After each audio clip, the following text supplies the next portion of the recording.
স্বাধীনতা দিবসের প্রাক্কালে এমন একটা স্টেটমেন্ট দিয়ে বসলেন সানি দেওল যে আজকে কোথাও গিয়ে জিদ্দার আরও পোয়াবারো করে দিলেন।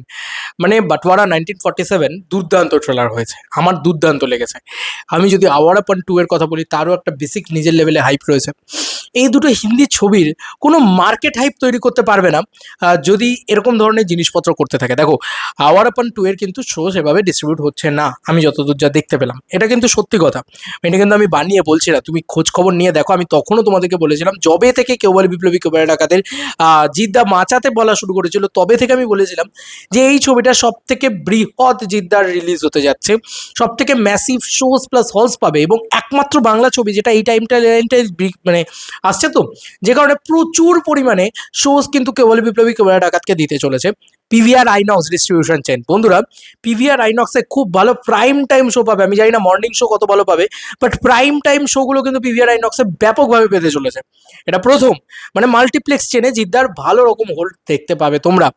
দ্বিতীয়ত হচ্ছে, এই ছবিটা মানে আজকে প্রিয়া হোক, নবীনা হোক, বা এই ধরনের যে কলকাতার ঐতিহ্যবাহী সিঙ্গেল স্ক্রিন আছে সেখানে তো পাবেই, এবং সেকেন্ডারিলি গোটা পশ্চিমবাংলার যে সিঙ্গেল স্ক্রিন চয়েস আছে সেই সিঙ্গেল স্ক্রিন চয়েসেও কিন্তু ফার্স্ট চয়েসে থাকছে কেউ বলে বিপ্লবী কেউ বলে ডাকাত, ঠিক আছে।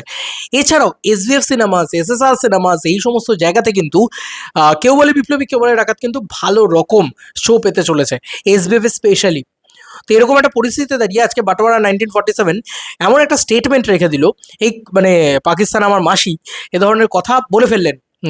তোমার কি যেন বলে সানি দেওল, এবং তার বাবা বলেছিলেন আজকে এই জিনিসটা বলে দেওয়া উচিত হয়নি, মানে এরকম একটা পরিস্থিতিতে দাঁড়িয়ে এরকম ধরনের স্টেটমেন্ট বলে দেওয়া উচিত হয়নি। কারণ মানে সে এমন ধরনের ছবিও করেছে যেখানে অন্যরকম একটা তার ভাবমূর্তি ধারণা পাওয়া গিয়েছে, এবং পাকিস্তান আমার মাসি ব্যাপারটা বলে দিলে না, তখন ব্যাপারটা খুব খারাপ হয়ে যায়।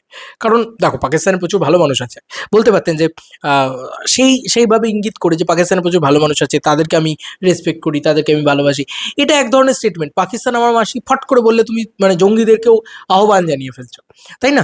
তা কোথাও গিয়ে সেই জিনিসটা কখনোই কোনো ভারতবর্ষের মানুষজন খুব একটা ভালোভাবে নেবে না। এমনিতেও আমাদের বাংলার পরিস্থিতি এখন বাদ বাকি এন্টায়ার যে ভারতবর্ষ তার তুলনায় একটু ডিফারেন্ট হয়ে রয়েছে, পলিটিক্যাল সিনারিও একটু ডিফারেন্ট হয়ে রয়েছে।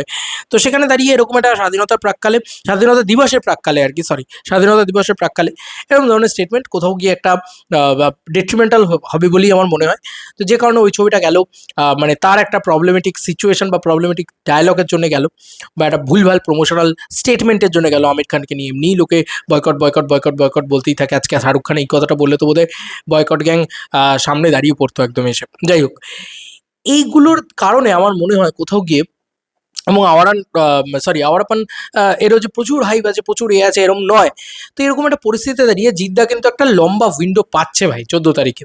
মানে 14 তারিখে এক তো প্রচুর শোজ পাবে, মানে ওই যে 4টে 7টা ওই যে টাইম লাইনটা, বা 2টো 3টে থেকে মোটামুটি 8টা অবধি এই যে যত শোজ আছে না, এগুলোকে বাংলার প্রাইম টাইম শো বলা হয়। তো এই শোজগুলো প্রচুর পেতে চলেছে জিদ্দা, এবং সেই কারণে জিদ্দার না কোনো চাপ হবে না। মানে যেটা ন্যাচারালি ভাবা হয় যে সাঁড়াশি আক্রমণ হবে, এই হবে, ওই হবে, সেই হবে, নানান কথা বলা হয়, সেই জিনিসটা কিন্তু এবারে হবে না। জিদ্দার কিন্তু ফ্রি রান পেতে চলেছে, কারণ একে তো ভুলভাল কথাবার্তা বলে আরও ঘেঁটে দিয়েছে।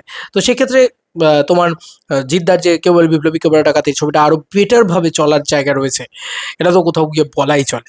দেখা যাক যে কী হয় না হয়। আমার বিশ্বাস যে এই ছবিটা দুর্দান্ত ব্লকবাস্টার হতেই আসছে।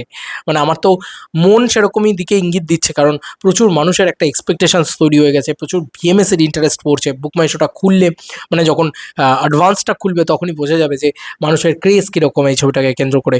এবং যদি হয়েও যায় তাহলে ভাই নেক্সট লেভেলে বওয়াল তৈরি করতে চলেছে এই সিনেমাটা।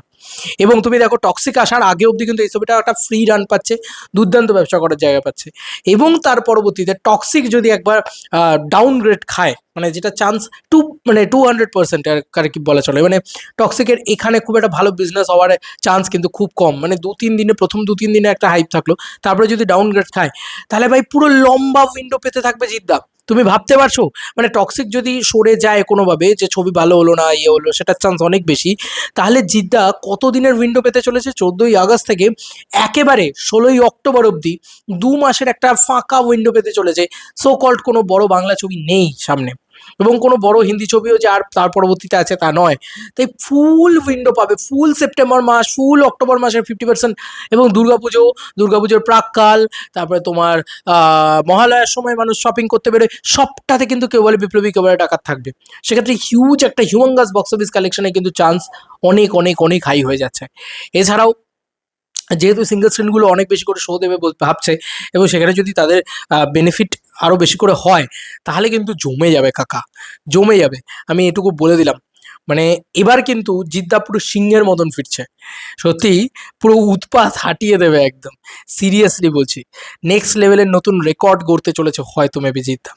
তোমাদের আর কি মতামত এই ইন্টারভিউটাকে নিয়ে জানিও কমেন্ট সেকশনে। আমি আশাবাদী জিদ্দাকে কেন্দ্র করে, প্রচণ্ডভাবে আশাবাদী জিদ্দাকে কেন্দ্র করে, যে এই সিনেমাটা ভাই জিদ্দা 10 ইয়ারের একটা কাছাকাছি কিছু একটা নিয়ে যেতে পারে, ঠিক আছে, ব্লকবাস্টার হতে জাস্ট সময়ের অপেক্ষা, এটা আমার বিশ্বাস। তোমাদের আর কি মতামত জানিও কমেন্ট সেকশনে। চলো বন্ধুরা, নতুন কোনো ভিডিওতে দেখা হবে, বাই।